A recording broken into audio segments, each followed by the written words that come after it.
In the vastness of the Pacific Ocean lies an uninhabited atoll, shrouded in mystery and intrigue, Clipperton Island.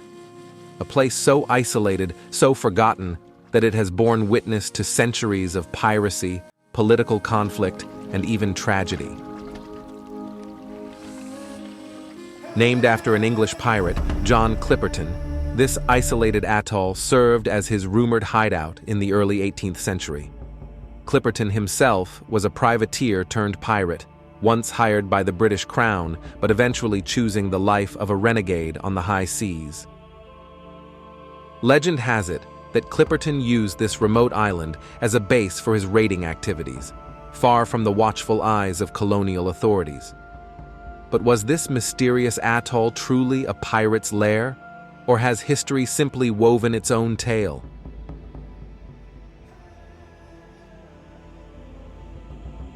Centuries passed, and by the mid-19th century, Clipperton Island became a pawn in the geopolitical chessboard of the Pacific. Annexed by France in 1855, the tiny atoll was quickly forgotten, until other powers turned their gaze toward it. The United States, expanding its influence in the Pacific, laid claim to the island. But in 1897, it was Mexico that took bold action, seizing Clipperton and planting its flag in the name of national pride. For a brief time, Mexican settlers lived on this remote outpost.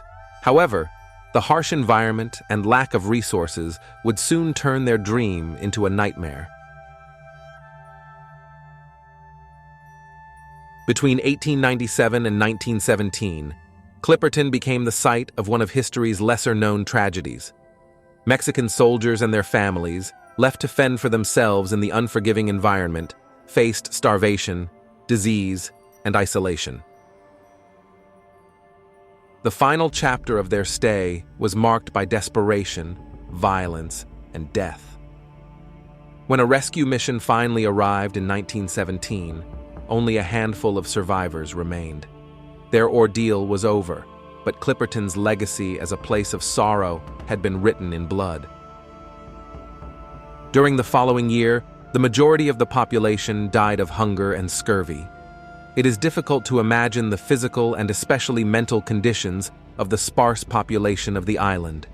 Isolated, without provisions and without hope, going crazy every minute. Captain Arnaud and 4 other men were drowned when the precarious raft sank in which they tried to reach a ship that would rescue them. In 1917 on the island, there remained a man, the lighthouse keeper, 8 women and 7 children.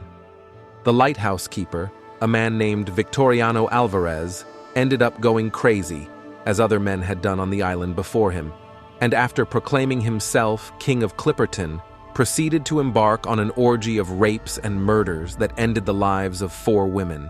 The 5th on the list was Arnaud's widow. When he began to receive the attentions of the lighthouse keeper, he simply killed him. Very shortly after a warship of USA, he passed by the island and picked up the 11 survivors, 4 women, and Fiel's children.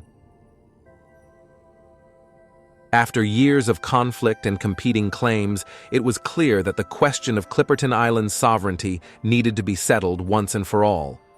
The matter went to international arbitration, with King Victor Emmanuel III of Italy presiding over the dispute. In 1931, the island was officially awarded to France. 4 years later, in 1935, French forces took possession of Clipperton, solidifying their control over the atoll. Today, Clipperton Island stands as a haunting reminder of its turbulent past. Once the rumored hideout of a pirate, the site of territorial disputes, and the stage for human tragedy, it now remains uninhabited, a mere speck in the vast Pacific. Clipperton is now a sanctuary for wildlife, a destination for scientific research, and a symbol of nature's resilience. But beneath its tranquil surface lies the echo of its storied and often tragic history.